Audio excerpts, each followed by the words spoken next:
CAA और NRC का यही मकसद है कि मुस्लिम्स को इसके जरिए उनसे सिटीजनशिप छीन ली जाए। कपिल मिश्रा जैसे लोगों का साफ साफ दिखाते हुए कि ये दंगा भड़का रहे हैं, उनके खिलाफ पुलिस कुछ कर नहीं रही, उनको अरेस्ट करने के लिए उनसे पूछताछ भी नहीं कर रही, उनके खिलाफ एफआईआर भी नहीं किया कि पुलिस ने घुसकर जामिया पर हमला किया, पुलिस ने सीसीटीवी कैमरे तोड़े, लाइब्रेरी में घुस घुसकर लोगों को मारा। उन पुलिस ऑफिसर्स के खिलाफ कोई एक्शन नहीं हो रहा, और जिन स्टूडेंट्स को पीटा गया, जिनके ऊपर ये इतना वायलेंस किया गया, उन लोगों को यही पुलिस पकड़ रही है। सुप्रीम कोर्ट की कॉन्स्टिट्यूशन बेंचेस कई फैसलों में ये कह चुकी है कि राइट टू प्रोटेस्ट एक मौलिक अधिकार है, और चाहे वो पब्लिक स्पेसेस में हो, चाहे पार्क में हो, चाहे रोड पर हो, सब जगह मौलिक अधिकार है। सड़क को यूज करने का जितना ट्रैफिक को है, उतना ही राइट प्रोटेस्टर्स को भी है। मैंने तो शाहीन बाग में जाकर देखा था कि सड़क तो वहां बहुत चौड़ी थी, प्रोटेस्ट एक पार्ट में हो रहा था, बाकी सड़क तो पुलिस ने रोकी हुई थी।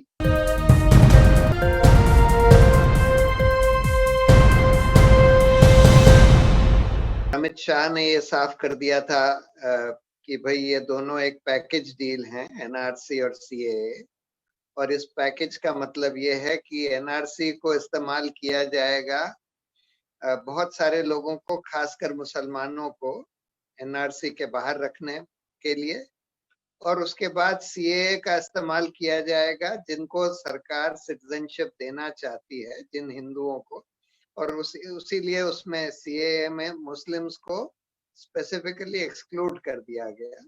नॉन मुस्लिम्स को जिनको सरकार सिटीजनशिप देना चाहती है, वो सीएए के द्वारा उनको रेफ्यूजी मानकर दे देगी, और बाकी जो मुस्लिम्स हैं उनको बाहर रखा जाएगा, और उनको आखिर में या तो डिटेंशन सेंटर्स में डाल दिया जाएगा, या फिर इतने सारे लोगों को डिटेंशन सेंटर्स में तो आप डाल नहीं सकते, तो फिर उनको एक सेकंड क्लास सिटीजन्स का दर्जा दिया जाएगा, यानी कि उनसे कम से कम वोटिंग राइट और राशन कार्ड और जो और बेनिफिट्स मिलते हैं स्टेट से सिटीजन्स को, वो सब छीन लिए जाएंगे, और उनको वर्चुअली एज रेफ्यूजीज ज्यादा से ज्यादा यहाँ रखा जाएगा। ये पूरा मकसद अमित शाह ने बिल्कुल साफ कर दिया था। सीएए और एनआरसी का यही मकसद है कि मुस्लिम्स को इसके जरिए उनसे सिटीजनशिप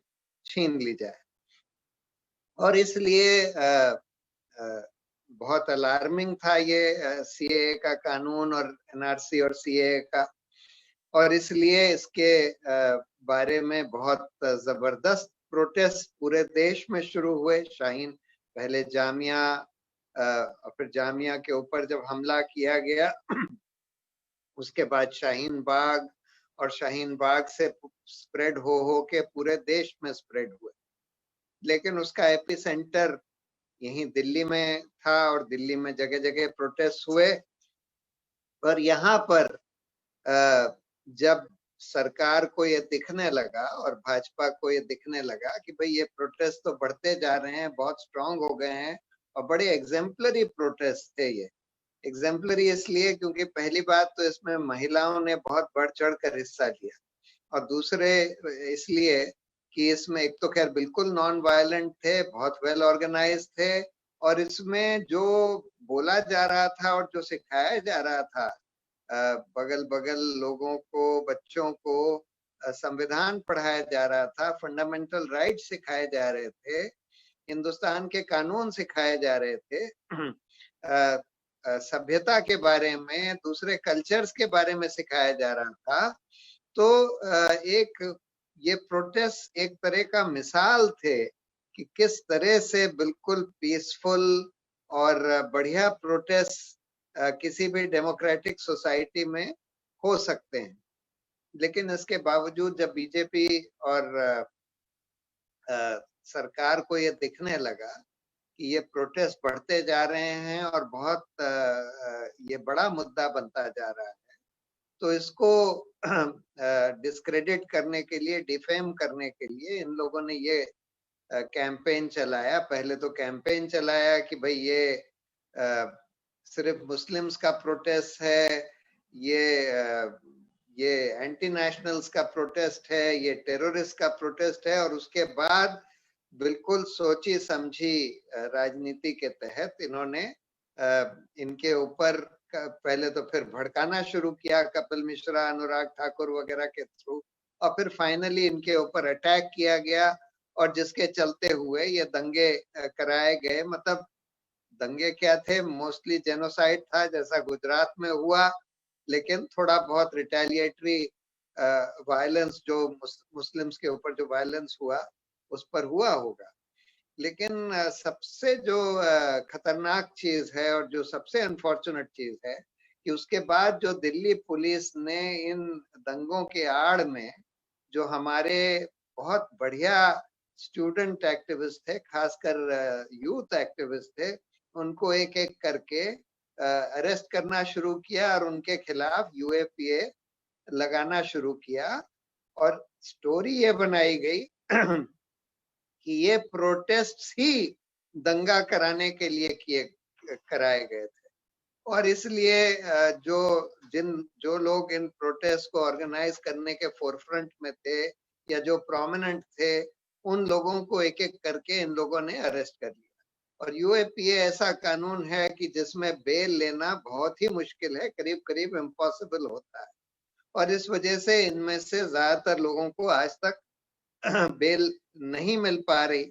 इसमें खैर कोर्ट्स का भी एक बड़ा अनफॉर्चुनेट रोल रहा, क्योंकि कायदे से तो कोर्ट्स को ये साफ दिखना चाहिए था। और जब जस्टिस मुरलीधर थे दिल्ली हाई कोर्ट में, तो उनको ये दिख रहा था कि भाई जिनका वीडियो है कपिल मिश्रा जैसे लोगों का, साफ साफ दिखाते हुए कि ये दंगा भड़का रहे हैं, उनके खिलाफ पुलिस कुछ कर नहीं रही, उनको अरेस्ट करने के लिए उनसे पूछताछ भी नहीं कर रही, उनके खिलाफ एफआईआर भी नहीं किया।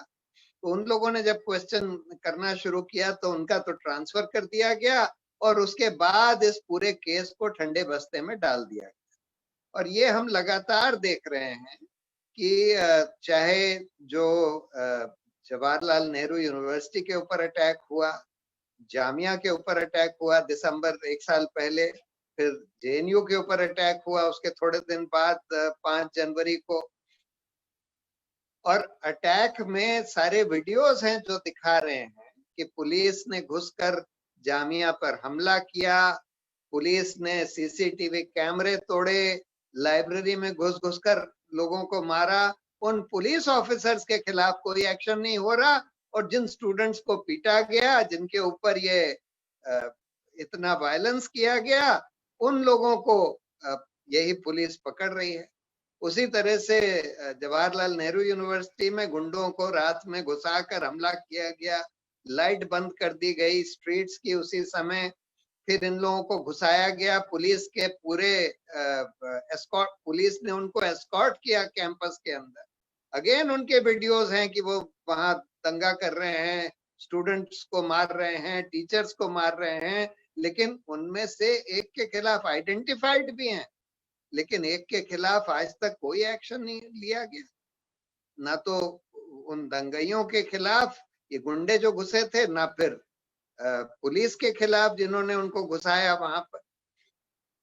तो और अगेन स्टूडेंट्स के ऊपर झूठे केस बनाए जा रहे हैं, और सबको मतलब उसके साथ साथ भाजपा की आईटी सेल के द्वारा प्रोपेगेंडा मशीनरी चल रही है कि भाई ये तो टुकड़े टुकड़े गैंग हैं, ये सब एंटी नेशनल्स हैं, ये सब टेररिस्ट हैं वगैरह वगैरह। ये उनकी पूरी कैंपेन चल रही है, अभी भी चल रही है।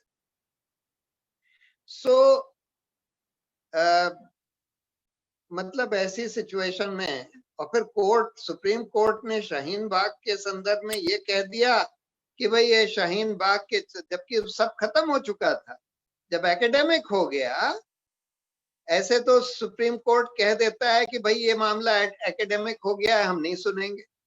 लेकिन इस केस में अब जैसे हाल में उन्होंने बोला कि हम जो इमरजेंसी 43 साल पहले खत्म हो गई, उसकी कॉन्स्टिट्यूशनल वैलिडिटी अब हम एग्जामिन करेंगे। इसी तरह से शाहीन बाग का बोल दिया कि भाई प्रोटेस्ट लीगल थे कि नहीं थे, इसको अब हम देखेंगे। और देखकर उन्होंने ये बोला कि भाई ऐसे रोड के सामने प्रोटेस्ट करने का कोई राइट नहीं होता, और पुलिस जहां बोले कि भाई यहाँ प्रोटेस्ट कर लो, वहां होता है। अब ये तो फैसला सुप्रीम कोर्ट के कॉन्स्टिट्यूशन बेंच के कई फैसलों के खिलाफ है। सुप्रीम कोर्ट की कॉन्स्टिट्यूशन बेंचेस कई फैसलों में ये कह चुकी है कि राइट टू प्रोटेस्ट एक मौलिक अधिकार है, और चाहे वो पब्लिक स्पेसेस में हो, चाहे पार्क में हो, चाहे रोड पर हो, सब जगह मौलिक अधिकार है। ये दूसरी बात है कि आपको बैलेंस ऑफ कन्वीनियंस देखना होता है। राइट सड़क को यूज करने का जितना ट्रैफिक को है, उतना ही राइट प्रोटेस्टर्स को भी है।